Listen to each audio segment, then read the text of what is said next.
balikan natin ang aking old vlog. Huwag kang laban ng Saturday. Alam nyo, marami nagalit sa akin nung vlog ko yan. Ang isa pa nga sabi niya, sino maglalaba? Ikaw.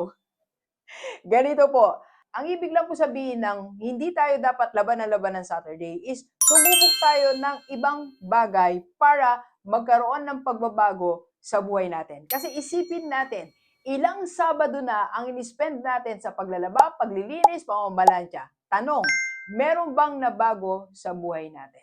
So kung gusto mong mabago ang buhay mo, mas mag-improve pa, gawin mo, spend your Saturday sa mga bagay na magpapaunlad sa atin. Halimbawa ngayon, Saturday, pwede kang magpunta dito sa IMG Makati office. Pwede mong i-meet si Rockstar. Meron tayo dito ang libreng pag-aaral. Paano tayo mag-prepare sa future natin? Paano tayo makapag-ipon at makapag-invest ng tama? O kung malayo ka naman din sa Metro Manila, pwede kitang tawagan kahit nandito ako sa Makati. Okay? So, PM na sa personal FB ni Doc. What? Sabado, huwag kang laban ng laban. Let's go, let's go.